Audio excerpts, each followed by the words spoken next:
Who here has a product in their portfolio that has very low awareness, low consideration, general apathy, is perceived as being pretty undifferentiated compared to competition, and is about as unsexy as tires on a car?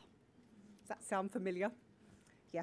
So browsers kind of fall smack bang in that sweet spot. Certainly, so guru Steve Jobs, he gave us this very astute advice, that no one could market a browser.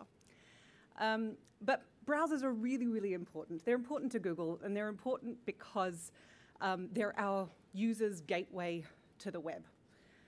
They really define the experience on the web for billions of people. Your experience is only as good as that, what a browser offers. It needs to be fast, it has to be simple, secure, it has to be rich. And users that use a rich modern browser use the internet more, spend more time, get to their information faster. And as the world is moving to cloud computing, and as we expect every screen that we touch to have all of our content and our photos and everything that is important to us accessible, then that browser becomes more and more important. So 4 years ago, we were really unhappy with the state of browsers in the world. There wasn't a lot of innovation happening.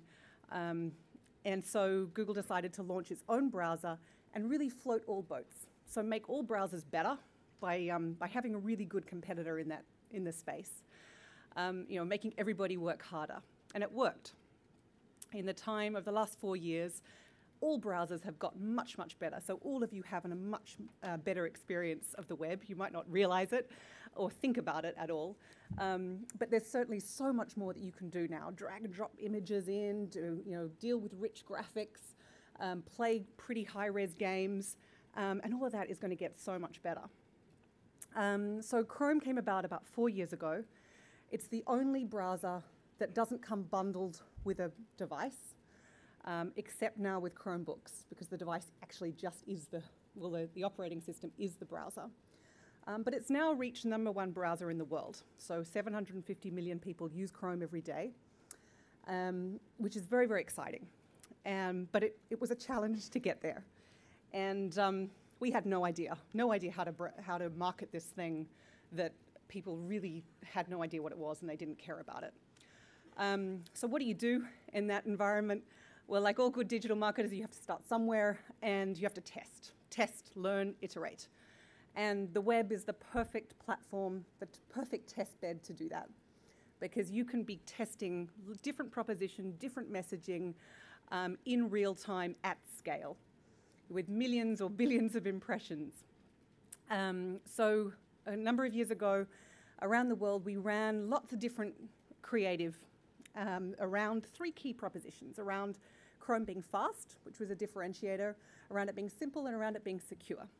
And the overarching message that worked for people, that made them click, that made them download, that made them use the browser, was speed. It worked very well for a particular audience, an early adopter audience, and also for a developing market audience. Because in areas like India, like Southeast Asia, parts of South America, the internet speed is so bad that you can tell really a demonstrable difference between browsers. And so those markets got to #1 with Chrome very, very quickly. But speed doesn't really matter for all of us. And as we moved on to new markets, we had to also move our creative, as everybody has to do from time to time.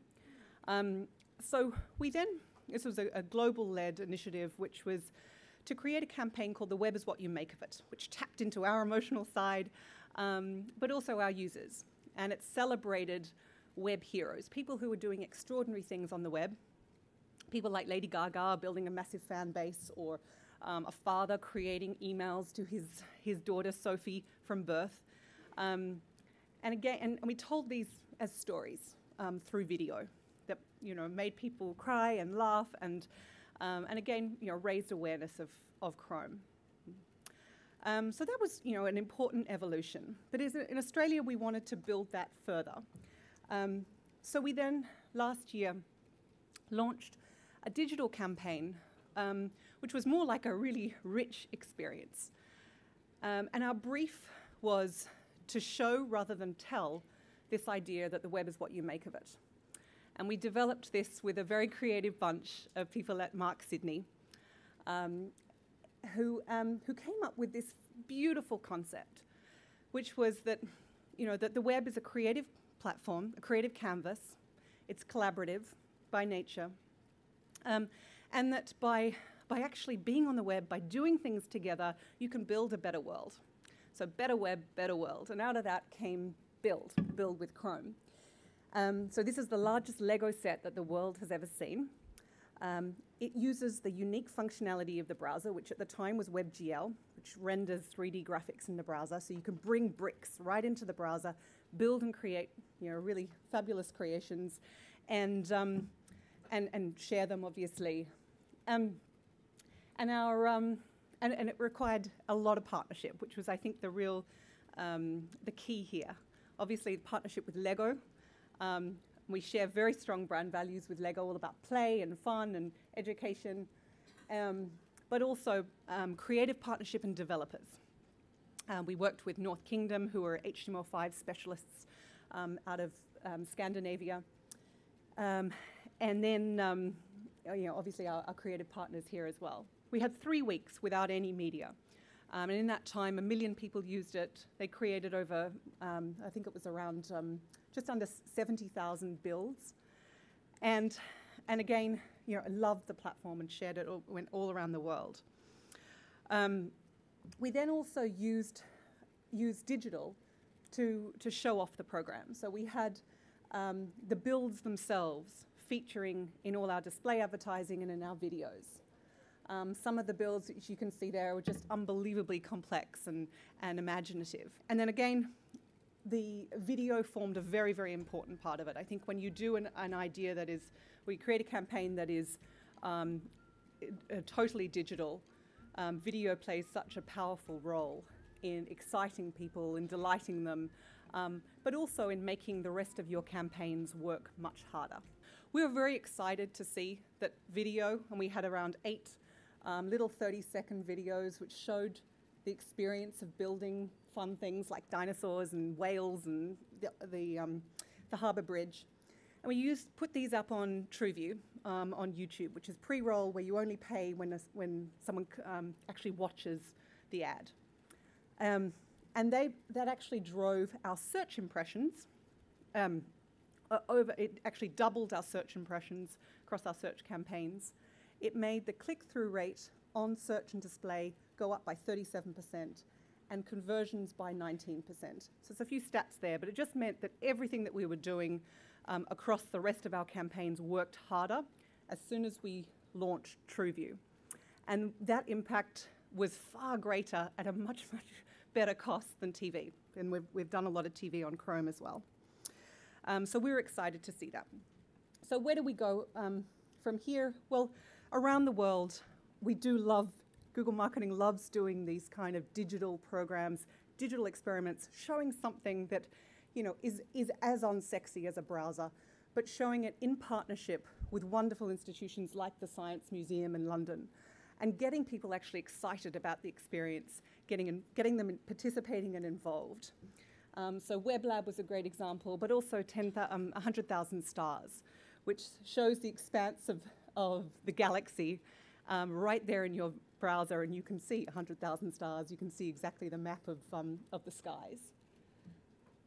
So what's the challenge now? So like all of these products, you've got to evolve and you have to innovate. The product itself has progressed a lot. We've gone from showing off the richest desktop experience only just last year to now, the start of this year, getting into retail and actually launching Chromebooks.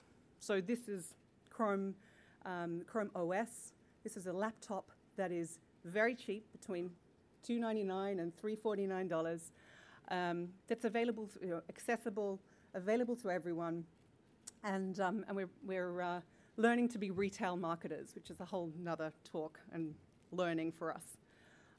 But our challenge really as we move forward, and I think this applies to probably all of you here, is to make our message and our product work beyond desktop onto every screen. So Australians are some of the highest multi-screeners in the world. About almost 90% of our media time now is spent in front of a screen, and 81% of us multi-screen. So we go from say, smartphone or TV to smartphone, smartphone to tablet to desktop to complete a task. And we do most of that within one day. We do it completely seamlessly, without thinking, just picking up whatever is nearest to us for the task that, and the screen that is most appropriate for the task. So that's a big challenge for anybody who is running campaigns across multiple screens. It's also a challenge for users that have, for companies that have products that have to work across all these screens. And so our challenge with Chrome, and our vision for Chrome, is that it actually is the glue that works across all devices and screens today. Because when you're signed in, you actually can pick up your news article that you were reading on your laptop, and you can just pick up where you were exactly on your phone. So that's where we're going. And stay tuned, because we want to have a lot of fun in the process. And build was kind of our, where we have to get to on the smaller screen. Thank you.